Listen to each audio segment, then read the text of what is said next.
Bueno, y continuamos nosotros con la segunda sesión de esta enseñanza de esta semana, la primera semana de este curso. Y bueno, vamos a hablar en estos momentos, vamos a dedicar la atención en este segmento a la figura más importante del movimiento metodista. Su fundador principal, Juan Wesley. Por supuesto, cuando hablamos de fundadores del movimiento metodista, siempre tenemos que hacer la aclaración de que no es solamente Juan Wesley el fundador, él es cofundador del movimiento metodista junto con su hermano Carlos Wesley. Así que, teniendo en cuenta eso, y bueno, según vayamos caminando a lo largo de esta historia, pues usted se podrá dar cuenta de esos detalles, de la importancia de Wesley y por qué Wesley es más conocido que su hermano Carlos. Cuando hablamos nosotros de la familia Wesley, tenemos que remontarnos a sus padres. Es importantísimo porque sus padres son básicamente quienes establecen ese fundamento, ¿no?, en la vida de los hermanos Wesley.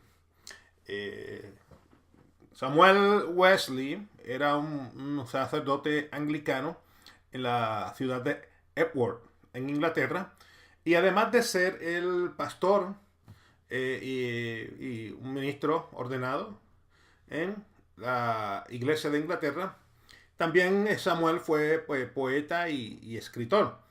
Y él conoce a una chica que se llamaba Susana, y en el año de 1688 contraen nupcias y juntos procrean unos 19 hijos, de los cuales 9 de ellos mueren a temprana edad. Y bueno, y debido a la disparidad educativa en la comunidad de Epworth, y siendo Samuel Wesley una persona de mucho conocimiento académico, pues había esa disparidad. Predicaba sermones que la gente no les entendía, y claro, el problema que tenía Samuel era que no sabía preparar sermones para la comunidad que tenía frente de él, y la comunidad que tenía frente de él eran gente con muy escasa educación, muy escasa preparación. Muchos de ellos no sabían leer ni escribir, mucho menos entender las escrituras, por lo que entonces muchas personas pues tenían, digamos, rencillas con Samuel acerca de esto, y debido a esa disparidad pues tuvo muchos problemas a lo largo de sus años de ministerio en esta comunidad. En cambio, su esposa Susana era muy bien recibida por la comunidad debido a que ella sí pudo hacer la conexión con la comunidad. Ella sí pudo conectarse, ella pudo establecer amistad con la gente, ella sabía hablar el lenguaje del pueblo, y ella se convirtió básicamente en la maestra de escuela dominical de los niños de esa comunidad. Así que Susana básicamente se convierte en gran medida en columna fuerte de esta congregación en la comunidad de Epworth, en Inglaterra. Bien, Susana también es conocida como la madre del metodismo, porque fue Susana quien sembró esas primeras semillas teológicas en las mentes de sus dos hijos, Juan y Carlos. Y estos chicos, cuando van creciendo, pues van inclinándose a ser ministros del evangelio, a ser pastores, a escribir canciones, a desarrollar teología, y lo hicieron en gran medida debido a ese fundamento sólido que estableció su madre. Vamos en estos momentos a hablar acerca de Carlos, porque tendremos ya suficiente tiempo para hablar acerca de Juan, pero pese a que Carlos es menor que Juan, quiero comenzar con el primero. Nació en el año 1707 y muere en el año 1788. Era, como mencioné, sacerdote anglicano, cofundador del movimiento metodista. Contrario a su hermano Juan, Carlos no viajó mucho Carlos mantuvo su ministerio en la ciudad de Bristol y él quería darle estabilidad a su familia, por lo tanto fue muy poco lo que Carlos Wesley viajó fuera de la ciudad de Bristol. Eh, y se destaca más que como predicador, sí, era un predicador, era buen predicador, pero por lo que realmente Carlos Wesley es conocido es por ser el autor de himnos. Y sus canciones eran todas teológicas. Así que él escribe alrededor de 6.000 himnos. Muchos de ellos todavía son cantados en iglesias metodistas y anglicanas alrededor del mundo. Se destacó también eh, como pastor de una iglesia también en la comunidad de Bristol. Carlos tuvo grandes diferencias de opinión con su hermano y estas diferencias de opiniones en algunas instancias causaron pues pleitos o peleas entre hermanos, ¿no? Típica discordia familiar porque Carlos era mucho más centrado en hacer ciertas cosas de cierta forma y Juan tenía una opinión muy diferente.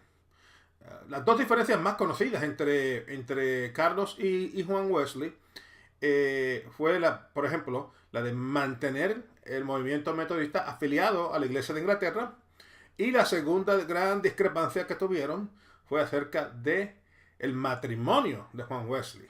Carlos le indicó a Juan que si se casaba iba a terminar divorciándose. ¿Por qué? Porque Juan era una persona que estaba constantemente viajando, montado en un caballo casi todos los días de ciudad en ciudad. No tenía tiempo para atender un matrimonio, por lo que Carlos le dijo que no le recomendaba el matrimonio. Con todo y eso, Juan se casa en contra del consejo y después vienen los grandes problemas matrimoniales y el abandono que finalmente la mujer de Juan Wesley le hace unos años más tarde, debido a que ella se sentía sola y se sentía de que su marido, el gran reverendo Juan Wesley, se pasaba predicando y viajando por todas partes y no estaba en su casa nunca. Así que esas fueron las grandes divisiones que hubo entre estos dos hermanos. Pese a eso, se amaron, se apoyaron, hicieron ministerio juntos y tuvieron un gran tiempo, pese a las circunstancias que acabo de mencionar, donde se mantuvo la unidad familiar. Bien, Juan Wesley. Juan Wesley nace en el año 1703, muere en el año 1791, nace de la misma forma que nació Carlos en la ciudad de Epworth, y de la misma forma que con Carlos, Susana Wesley, la madre, es la que le ofrece esa educación primaria a Juan. A la edad de 10 años fue aceptado en la prestigiosa escuela Charterhouse de Londres, y a la edad de 17 años fue aceptado en la escuela Christ Church, la cual era parte de la Universidad de Oxford. Fue ordenado como diácono en la iglesia de Inglaterra en el año 1725, y en el año de 1727 se gradúa con una maestría en artes del Lincoln College, el cual era también parte de la Universidad de Oxford. Y luego de su graduación, en el año 1728, un año más tarde, es ordenado como sacerdote anglicano. Wesley comienza su ministerio como asistente al pastor en la ciudad de Epworth en el año 1727 y sirvió bajo la autoridad de su padre Samuel. Así que por unos años Juan Wesley fue el asistente al pastor de su padre, o asistente de su padre. Pero 2 años después, él se dio cuenta de que necesitaba algo más que estar simplemente detrás de su papá. Aparte de eso, tenían ellos posiciones opuestas de cómo hacer ministerio, por lo que entonces Juan decide solicitar una posición como profesor, y es aceptado, y es nombrado como profesor de filosofía y griego en la Universidad de Oxford. Cuando él regresa a Oxford, por supuesto, su hermano Carlos estaba allí también. Y Carlos ya cuando él llega se encuentra, Juan descubre de que Carlos es el líder de un grupo que le llamaban el Club Santo. Pero eventualmente Carlos le pasa el batón de liderazgo de este grupo a Juan. Y debido a que tanto Carlos como Juan eran gente muy estricta, muy disciplinada, toda esa disciplina implantada por Juan y el ascetismo religioso y la búsqueda de santidad, pues entonces la gente comienza a llamar en forma despectiva a este club santo los metodistas. Y de ahí que sale este nombre, ¿no?, de metodista. El Club Santo o los metodistas de Oxford, eventualmente este club fue disuelto, pero la idea del metodismo quedó siempre viva en la mente de Juan y de Carlos, y más tarde en la historia vemos que ellos utilizan este adjetivo metodista como nombre del movimiento de renovación que más tarde ellos fundan. A pesar de que Juan era un líder ascético en el Club Santo, su realidad espiritual era bastante diferente. Wesley estaba buscando respuestas a preguntas profundas en términos de la salvación, en términos de lo que era una vida de consagración y en términos de lo que es la eternidad. Wesley no tenía seguridad de salvación en ese momento, pese a que era un pastor, pese a que había sido ordenado, pese a que había estudiado, pese a que era un profesor de teología y de idiomas bíblicos en la Universidad de Oxford, una de las mejores universidades del mundo. Vemos que Wesley en ese momento de su vida no tenía seguridad de su salvación. Y en medio de todo ese torbellino de interrogantes, Wesley decide abandonar su cátedra en Oxford para servir como misionero a los indígenas en la comunidad de Savannah, Georgia, en aquel entonces en los Estados Unidos. En aquel entonces, pues, los Estados Unidos eran un grupo de 13 colonias, y una de esas colonias se llamaba Georgia, que hoy día es el estado de Georgia, y en la ciudad de Savannah había una necesidad de que hubiesen pastores para predicarle a los indígenas y para predicarle a la comunidad.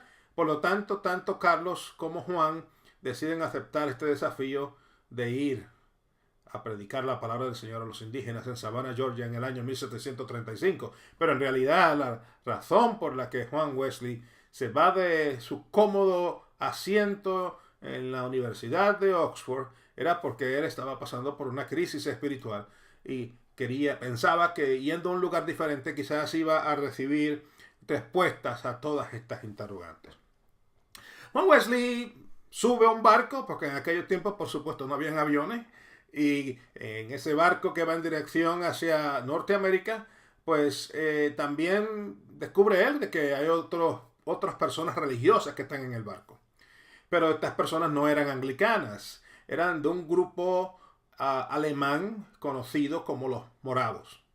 Y estas personas impactaron profundamente la vida de Juan Wesley al observar en ellos unas profundas convicciones y ver en ellos esa vida de santidad y de confianza en Cristo. Así que Wesley va de camino, y en ese camino hay una tormenta en el mar, y él pensaba que el barco iba a naufragar e iba él a morir ahogado, y en medio de su crisis de identidad religiosa, donde no sabía si era salvo o no, estaba él aterrado de morir en ese momento. Sin embargo, mientras él estaba contemplando toda su situación personal, él se da cuenta que los moravos están en una esquina del barco cantando himnos lo más tranquilos. Y entonces, por supuesto, él comienza a hacer interrogantes, ¿no?, acerca de por qué ellos estaban comportándose de esa forma tan tranquilos en medio de una tormenta y el barco a punto de hundirse.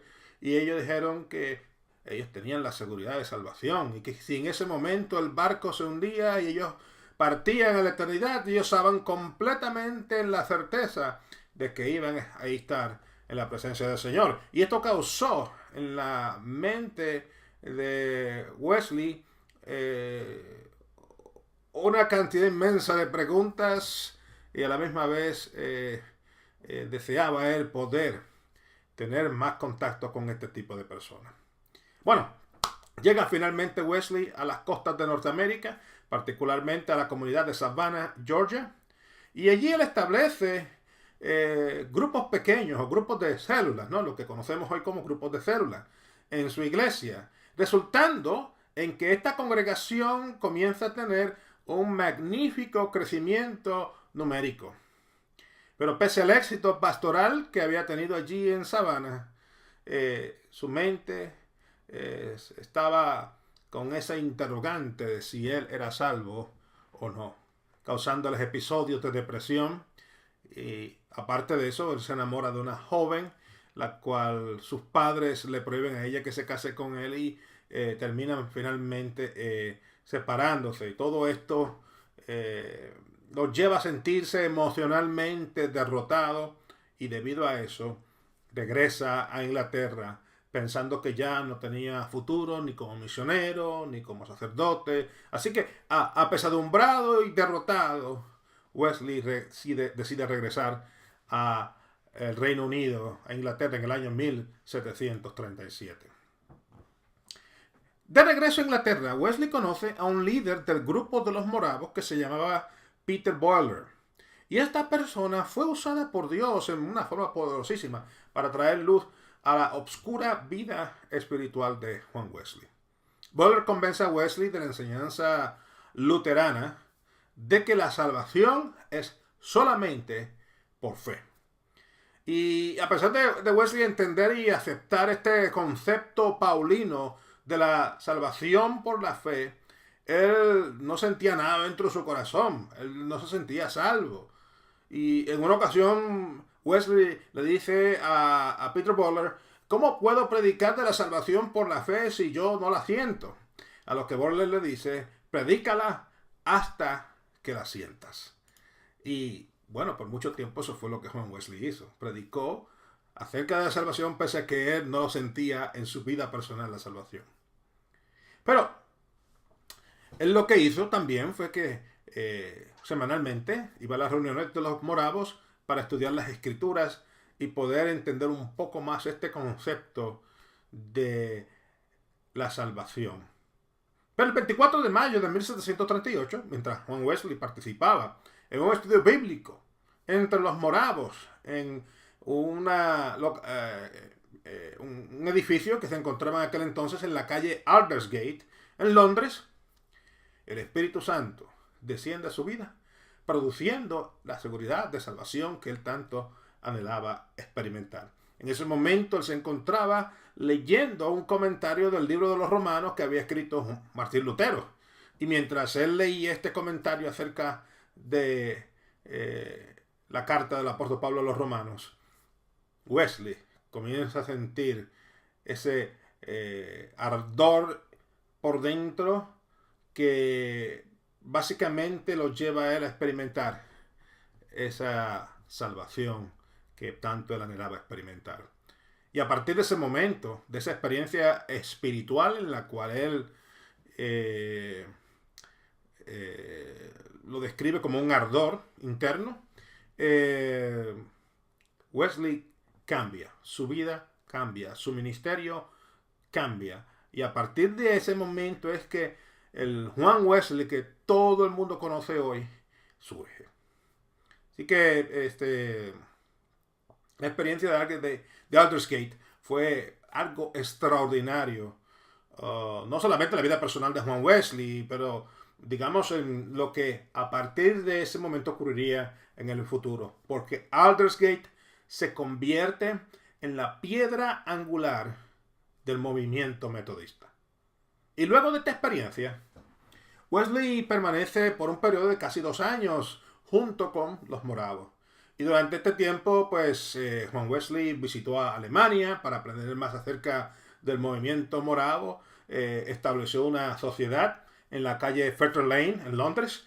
Pero eventualmente Wesley rompe con los moravos debido a diferencias de opiniones que tenía él en la práctica del quietismo. Y el quietismo básicamente era algo practicado por los moravos, en los cuales ellos pensaban que tenían que quedarse ellos quietos frente a cualquier circunstancia, mientras que Wesley pensaba que nosotros como cristianos teníamos la obligación de actuar en medio de una circunstancia adversa, en medio de injusticia social, en medio de cualquier instancia que nosotros como creyentes teníamos el respaldo de la palabra de Dios para defender la sociedad, mientras que los moravos pensaban que orando Dios podría resolver el problema sin la intervención nuestra.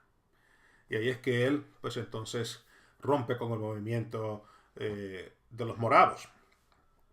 En el año 1739, Wesley comienza su ministerio de bandas metodistas. Y en este tiempo conoce a un predicador famosísimo, un excelente predicador que se llamaba George Whitefield. Y George Whitefield predicaba en las calles. En aquellos entonces, los pastores, los ministros ordenados, predicaban en las iglesias. Para un pastor era algo, de acuerdo a la cultura no inglesa, para un pastor predicar en la calle eso era algo muy por debajo de ellos. Así que ningún pastor predicaba en las calles. Todo pastor necesitaba tener esa parroquia, ¿no? Para poder ellos predicar desde el púlpito de esa congregación. Pero George Whitefield no le interesaba a la parroquia, lo que le interesaba era predicar en las calles. Y Wesley estaba predicando desde los púlpitos un mensaje de impacto, un mensaje de llamado al arrepentimiento, un mensaje de santidad. Y ese mensaje no le gusta a el liderazgo anglicano en aquel momento. Por lo que entonces menos y menos iglesias le abren las puertas a Juan Wesley para predicar. Y él le comparte eso a su amigo George Whitefield. Y George Whitefield le dice que predique con él en las calles. Y Wesley al principio le decía que no iba nunca a predicar en las calles, porque eso no era propio de un sacerdote anglicano, eso de ir a predicar por las calles.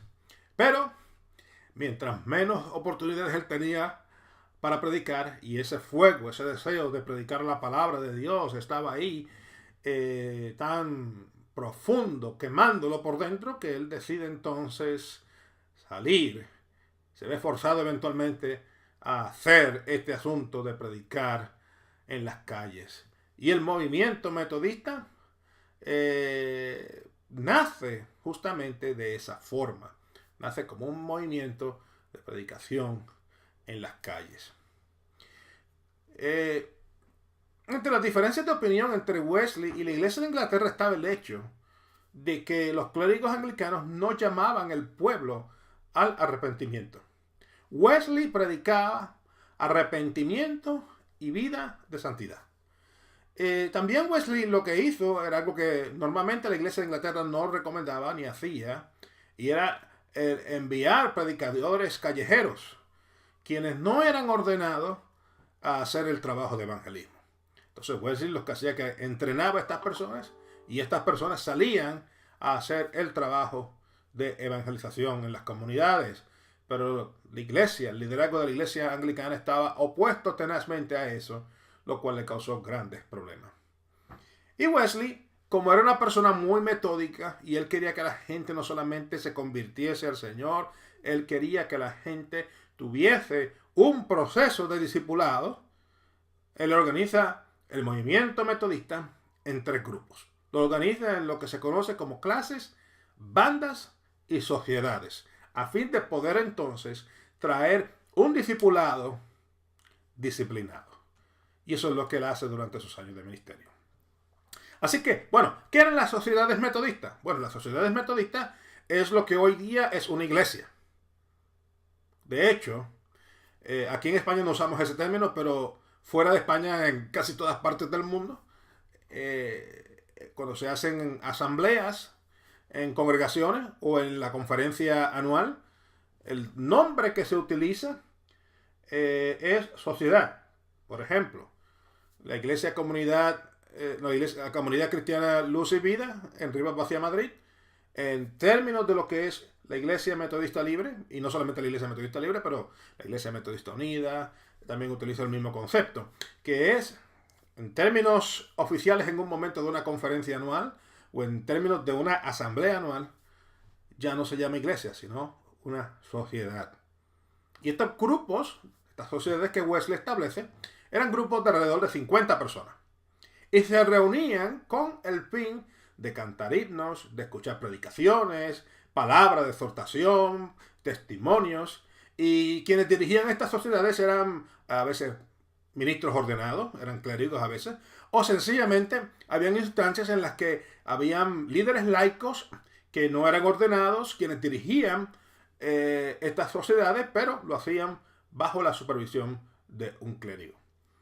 Y los miembros de estas sociedades participaban en no solamente la vida de la iglesia o de la sociedad, pero también participaban en actividades de ayuda a los pobres y hacían mucho trabajo de misericordia en sus comunidades durante los fines de semana. El segundo grupo que él establece, que Wesley establece, son las clases metodistas. Así que una sociedad, que era un grupo de 50, 60 personas, eran divididas en clases de entre 10 a 12 miembros. El líder de la clase tenía la responsabilidad de reunirse personalmente con cada uno de los miembros de su clase e indagar cómo se encontraba esa persona. Típicamente la pregunta que se hacía es: ¿cómo está tu alma? Me acuerdo justamente cuando mi mentor, nos reunimos, bueno, ahora como estoy en España, pues no tengo la oportunidad de reunirme mucho con él, pero cuando estuve en el mes de noviembre en Estados Unidos, me reuní con mi mentor, Dr. Bob Tuttle. Y la primera pregunta que él siempre me hace es esa: ¿cómo está tu alma?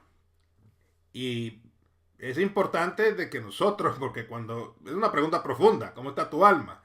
Eso incluye muchos aspectos de nuestra vida en la cual podemos decir si realmente nuestra alma está bien o si está mal. Así que la gran pregunta que se hacía durante estas reuniones individuales de las sociedades era: ¿cómo está tu alma?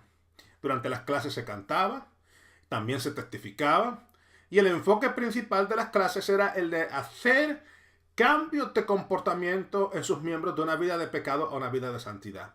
Así que se trabajaba mucho en lo que es disciplina personal con el fin de ser mejores creyentes. Algo muy importante, hoy día no sé cómo funcionaría eso, pero la asistencia a las clases metodistas era mandatoria. Las personas no podían ausentarse más de 3 ocasiones por cuatrimestre. Ellos, de la forma que lo controlaban, era que les daban como unos boletos, unos tickets a las personas, y las personas pues podían ir asistiendo. Pero si las personas se ausentaban más de 3 ocasiones en un cuatrimestre, eran expulsados de la clase. Y como había tanta gente que querían entrar a estas clases, pues la gente pues sabían que si los expulsaban no iban a poder volver a entrar a la clase. Por lo que era muy efectivo su sistema y la gente normalmente no faltaba a las clases. Y las clases fueron utilizadas eventualmente por los metodistas en lo que conocemos hoy día como lo que es la escuela bíblica los domingos. Así que de las clases metodistas vemos que hubo una evolución a lo que hoy nosotros conocemos como la escuela bíblica los domingos. Bien, el tercer grupo, que son las bandas metodistas. Las bandas metodistas era ya un grupo mucho más minúsculo. Estamos hablando de 4 a 6 personas, así que comenzamos con las sociedades, que eran un grupo de 50, 60 personas. De ahí pasamos a las clases, que eran grupos de 10, 12 personas. Y ahora estamos en las bandas. Las bandas son grupos de entre 4 y 6 personas. Y el líder tenía un rol más limitado que en las clases. Contrario a las clases, las bandas, pues, la asistencia a las reuniones de las bandas, pues, no eran mandatorias. Se reunían básicamente en forma voluntaria. Y las bandas, digamos, es el concepto precursor de lo que hoy nosotros conocemos en gran medida como el movimiento de células. otro grupo, porque no solamente se quedaron con esos tres grupos, eran los tres grupos principales, pero en adición a estos tres principales grupos ya descritos, Wesley tenía sociedades selectas y bandas penitentes. Las sociedades selectas básicamente eran que de entre las sociedades que se habían, pues se escogían a los miembros más destacados a fin de que recibiesen un entrenamiento más extenso. Es decir, estas sociedades selectas pudiéramos llamarles como un instituto bíblico o una escuela de ministerio.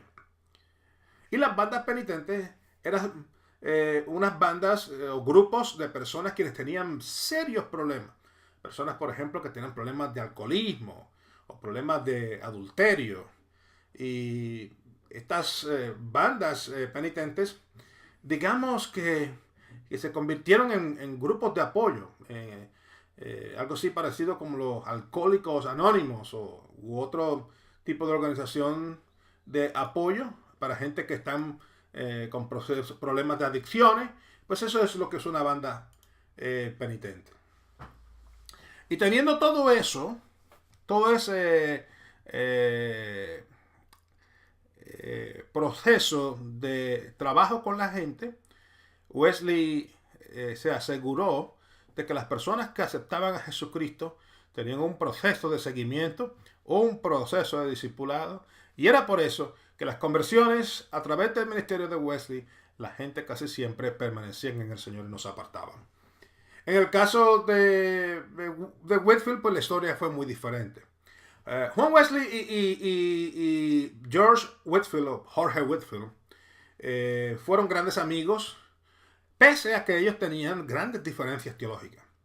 La gran diferencia entre estos dos gigantes del evangelio era que Whitefield era evangelista, mientras que Wesley era un pastor.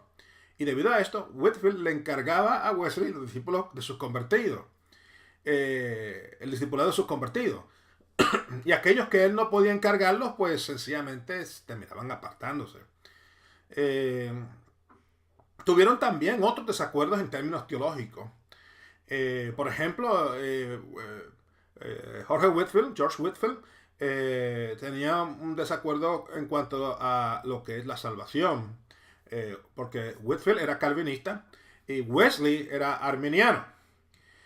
Así que dentro del movimiento metodista, hasta el día de hoy, tenemos metodistas quienes son arminianos y tenemos también metodistas quienes son calvinistas. Y es debido a la herencia, porque toda esa línea de George Whitefield, terminó uniéndose con todo este movimiento metodista. Pero tenemos esas dos líneas dentro del movimiento metodista. El segundo asunto en disputa era un concepto que, digamos, se inventó Juan Wesley, y él le llamaba la perfección cristiana. Wesley enseñaba eso en todo sitio que él estaba, pero Whitefield no estaba muy de acuerdo con la posición de la perfección cristiana de Juan Wesley. Cuando nosotros hablamos de Whitefield y de su calvinismo, tenemos que hacer claro varias cosas. Número uno, que Whitefield era un calvinista moderado y Wesley era un arminiano moderado. De hecho, si nosotros estudiamos las posiciones de Wesley con respecto a el arminianismo y calvinismo, vamos a darnos cuenta que Wesley estaba muy cercano ahí en la guardarraya de lo que era entre el arminianismo y el calvinismo, de la misma forma que en el caso de Whitefield, que estaba en la guardarraya de el calvinismo y el arminianismo. Así que ambos eran, ya uno era calvinista, el otro arminiano, pero ambos eran moderados. La amistad entre ellos fue tal que cuando ya en las postrimerías de su vida, Jorge Whitefield, le pide a Carlos Wesley, cuando lo va a visitar, que por favor Juan sea el predicador en su funeral, lo que Juan hace a la muerte de Jorge Whitefield. Ahora bien, hay un asunto que quiero tocar con respecto a Wesley, que es importante hablarlo porque siempre han habido rumores. Hay un concepto que se llama la autoridad o la sucesión apostólica. Y la sucesión apostólica es básicamente el que a lo largo de la historia de tanto la iglesia de Roma como la iglesia del Este, como la iglesia anglicana y luterana, ellos pueden trazar a lo largo de la historia la imposición de manos por parte de su obispo, llegando hasta la época de los 12 apóstoles.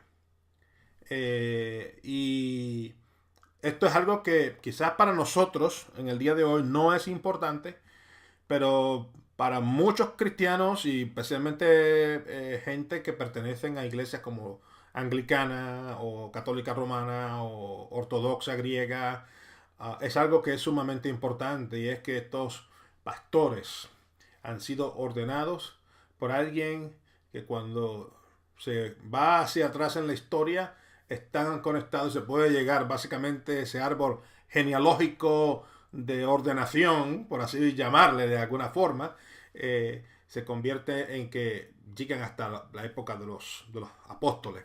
Así que en ese caso siempre se ha preguntado en cuanto al metodismo, ¿no? Siempre ha habido esas dudas acerca si nosotros los metodistas heredamos esa sucesión apostólica. Y realmente pues eso es una respuesta que no puedo darles en forma categórica. Hay muchos rumores, pero uno de ellos es que entre estos está la relación que hubo entre Juan Wesley y el obispo Erasmo de la Iglesia Católica Ortodoxa Griega de Arcadia, en la isla de Creta. Y según la tradición, el obispo Erasmo impuso las manos sobre Juan Wesley ordenándolo como obispo en el año 1763. Y se cree que esta fue la razón por la que Wesley eventualmente impone las manos sobre Thomas Coke y Francis Asbury y los ordena antes de enviarlos como misioneros a los Estados Unidos. Déjenme explicar lo siguiente. Para poder, dentro de lo que es este asunto de la sucesión apostólica, yo tengo que ser ordenado por un obispo, y ese obispo tiene que ser alguien que cuando busque usted en su historia va a llegar hasta la época de los apóstoles. En el caso de Juan Wesley, él fue ordenado por un obispo en esa tradición. Pero Wesley no era un obispo. Wesley era un pastor, un sacerdote anglicano. Al no tener él la autoridad como obispo, se supone que él no hubiera impuesto manos sobre nadie, según la tradición de la iglesia anglicana. Pero Wesley impone las manos sobre Thomas Coke y Francis Asbury y los envía a las Américas. Lo cual entonces ha habido por muchos años la interrogante de si en realidad Wesley era un simple pastor o si fue obispo. A lo que entonces surge esta historia, la cual nunca ha sido confirmada, de Erasmo de Arcadia en la isla de Creta, quien era un obispo e impone las manos para nombrar a Juan Wesley obispo, y de esa forma él poder ordenar a Thomas Coke y a Francis Asbury. Bueno, cuando hablamos de la teología de Juan Wesley, podríamos estar hablando de muchas cosas, pero contrario, digamos, a Juan Calvino. Juan Calvino era un teólogo sistemático, muy ordenado, muy organizado. Cuando leemos, por ejemplo, las instituciones de la religión cristiana, vemos ahí nosotros todo ese orden. En el caso de Wesley era todo lo opuesto. Él era un teólogo de pueblo. Él era un teólogo que escribía teología o hacía teología de acuerdo a la crisis del momento. Así que en ese sentido, Juan Wesley no era una persona sistemática o metodista en el sentido de hacer teología. Otra cosa que Wesley hizo, que es importante y que nosotros los metodistas lo hemos heredado hasta el día de hoy, es que Wesley adoptó puntos teológicos de los católicos romanos. Él adoptó puntos de los católicos ortodoxos. Él adoptó puntos de los moravos. Él adoptó puntos de los puritanos. Él adoptó puntos de los presbiterianos. Él adoptó puntos de los carismáticos. Así que vemos dentro del metodismo todas esas diferentes gamas de ideas, como si fuera una sopa de letras, ¿no? Lo cual se ha convertido en lo que hoy nosotros conocemos como el movimiento metodista. Una de las cosas por la que Wesley en términos teológicos es conocido es el concepto de la gracia preveniente, es la gracia de Dios que va adelante. Y es la gracia que cuando nosotros estamos orando por una persona y el Espíritu Santo está trabajando en el corazón y en la mente de esa persona, y en un momento dado esa persona acepta a Cristo. Bueno, toda esa gracia de Dios que ha estado trabajando en la vida y en la mente de esa persona es lo que Wesley le llamaba como gracia preveniente. Y Wesley también enseñó este asunto de la perfección cristiana. Y es un tema bastante complicado que nos tomaría muchísimo tiempo en poder, ya cuando se tome el curso, cuando usted tome el curso de teología wesleyana, ahí sí se estudia lo que es la gracia preveniente y ahí se estudia el concepto de la perfección cristiana. Pero para que tenga usted una idea básica de lo que es la perfección cristiana de acuerdo a Wesley, la perfección cristiana es amar al Señor con todo nuestro corazón, con toda nuestra fuerza y con todo nuestro intelecto. Y lo otro que era central en la teología de Wesley es el tema de la santidad. Así que en el movimiento metodista, por eso es que del movimiento metodista eventualmente salen otras denominaciones del movimiento de santidad, como lo que hoy día es la iglesia, las asambleas de Dios, lo que es la iglesia de Dios, lo que es la iglesia del Nazareno, la iglesia wesleyana, y en fin, hay un gran sinnúmero de denominaciones que son todas parte de lo que conocemos como el movimiento de santidad. Y esto es heredado de esta gran teología del famoso pastor Juan Wesley. Bueno, para concluir, déjenme decirles que Juan Wesley viajó a caballo unas 402.336 kilómetros, predicando alrededor de 40.000 sermones en su carrera ministerial. Otra cosa, otro dato interesante de Wesley era que Wesley era vegetariano y Wesley se abstuvo de tomar alcohol. Wesley, como les comenté hace un momento atrás, se casa en contra de la voluntad de su hermano. En ese momento Juan Wesley tenía 48 años de edad. Se casa contra el consejo de su hermano Carlos. Su matrimonio con María Baziel fue un desastre y ella eventualmente lo abandona, lo deja. Y Juan Wesley parte de este mundo a la presencia del Señor el 2 de marzo del año 1781 a la edad de 87 años. Y sus últimas palabras antes de partir en la eternidad fueron: lo mejor de todo es que Dios está con nosotros. Bueno, con estas palabras finales los dejo y los veo en la próxima sección de esta primera semana del curso. Que el Señor los continúe bendiciendo.